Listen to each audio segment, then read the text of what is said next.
ಕಾಂಗ್ರೆಸ್ನ ಸಿಎಂ ಕುರ್ಚಿ ಕದನಕ್ಕೆ ರಣರೋಚಕ ಟ್ವಿಸ್ಟ್ ಸಿಗ್ತಾ ಇತ್ತು. ಕಾಂಗ್ರೆಸ್ನ ಅಹಿಂದ ನಾಯಕರು ಈಗ ಕಹಳೆ ಊದಿದ್ರ. ಸಿದ್ದರಾಮಯ್ಯ ಸಾಫ್ಟ್, ದಲಿತ ನಾಯಕರ ಮೀಟಿಂಗ್, ಸಭೆ ಸೇರ್ತಲೇ ನಾಯಕರ ಪವರ್ ಶೇರಿಂಗ್ ಮಾತು ಜೋರಾಗಿದೆ. ಕಾಂಗ್ರೆಸ್ನ ಸಿಎಂ ಕುರ್ಚಿ ಕದನ ನಿತ್ಯ ಹೊಸ ತಿರುವು ಪಡೆದುಕೊಳ್ತಾ ಇದ್ದು ಈಗ ರಣರೋಚಕ ಟ್ವಿಸ್ಟ್. ಕಾಂಗ್ರೆಸ್ನ ಅಹಿಂದ ನಾಯಕರು ಈಗ ಕಹಳೆ ಊದಿದ್ರ ಎನ್ನುವ ಸುಳಿವು ಸಿಗ್ತಾ ಇದೆ. ಮುಂದಿನ ಮುಖ್ಯಮಂತ್ರಿ ಯಾರು? ಪವರ್ ಶೇರಿಂಗ್ ಇದೆಯಾ? ನಾಯಕತ್ವ ಬದಲಾವಣೆಯಾಗತ್ತಾ? ಈ ಚರ್ಚೆ ವ್ಯಾಪಕವಾಗಿರುವಾಗ ದಿನಕ್ಕೊಂದು ಹೆಸರು ಮುನ್ನೆಲೆಗೆ ಬರ್ತಾ ಇತ್ತು. ಈಗ ಅಹಿಂದ ನಾಯಕರು ಆಕ್ಟಿವ್ ಆಗಿದ್ದಾರೆ. ದಲಿತ ನಾಯಕರ ಮೀಟಿಂಗ್ ಇನ್ನಷ್ಟು ಕುತೂಹಲವನ್ನ ಹೆಚ್ಚಿಸ್ತಾ ಇದೆ. ಸಿಎಂ ಸಾಫ್ಟ್ ಆಗಿದ್ದಾರೆ, ಆದರೆ ಅಹಿಂದ ನಾಯಕರ ಸಭೆ ಸೇರಿದ್ದಾರೆ. ಸಭೆ ಸೇರ್ತಲೇ ಪವರ್ ಶೇರಿಂಗ್ ಮಾತು. ಸಿದ್ದರಾಮಯ್ಯ ಅವರನ್ನ ಸಿಎಂ ಆಗಿ ಆರಿಸಿದ್ದು 2.5 ವರ್ಷಕ್ಕಲ್ಲ ಅಂತ ಗೃಹ ಸಚಿವ ಪರಮೇಶ್ವರ್ ಹೇಳಿಕೆ ಕೊಟ್ಟಿದ್ದಾರೆ. ಅಧಿಕಾರ ಹಂಚಿಕೆ ಇದೆ ಅಂತ ನಮಗ್ಯಾರೂ ಹೇಳಿಲ್ಲ. ಅಧಿಕಾರ ಹಂಚಿಕೆ ಇದ್ರೆ ಹೈಕಮಾಂಡ್ ನಮಗೆ ಹೇಳಲಿ ಅಂತ ಪವರ್ ಶೇರಿಂಗ್ ಕುರಿತಂತೆ ಹೋಮ್ ಮಿನಿಸ್ಟರ್ ಮಾತು. ನಾವು ಸಿಎಲ್ಪಿ ನಾಯಕರನ್ನ ಆಯ್ಕೆ ಮಾಡಿದಾಗ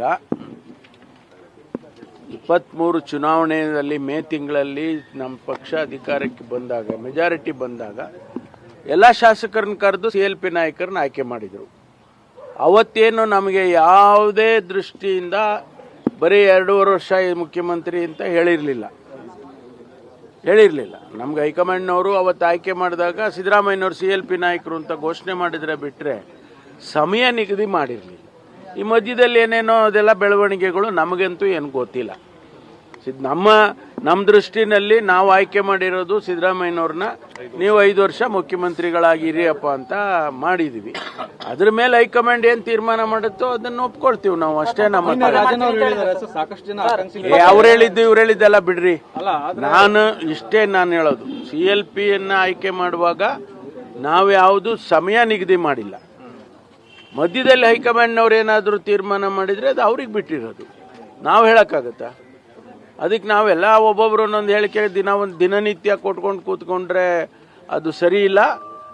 ಹೈಕಮಾಂಡ್ನವ್ರು ಏನು ತೀರ್ಮಾನ ಮಾಡ್ತಾರೆ ಅದಕ್ಕೆ ಎಲ್ಲರೂ ಬದ್ಧವಾಗಿದ್ದೀವಿ. ಸಿದ್ದರಾಮಯ್ಯನವರು ನಿನ್ನೆ ಇಂಟರ್ವ್ಯೂನಲ್ಲಿ ಅದನ್ನೇ ಹೇಳಿದ್ದಾರೆ.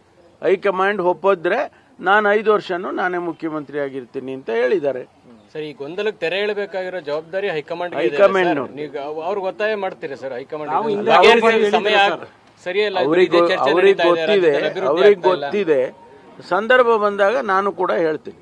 ಅಲ್ಲ ಸರ್, ಸತೀಶ್ ಜಾರಕಿಹೊಳಿ ಸಂದರ್ಭ ಬಂದಾಗ ನಾನು ಕೂಡ ಹೈಕಮಾಂಡ್ ಅವರಿಗೆ ರಿಕ್ವೆಸ್ಟ್ ಮಾಡ್ತೀನಿ, ನೀವು ಇದನ್ನ ಕ್ಲಿಯರ್ ಮಾಡ್ಬಿಡಿ. ನಾವು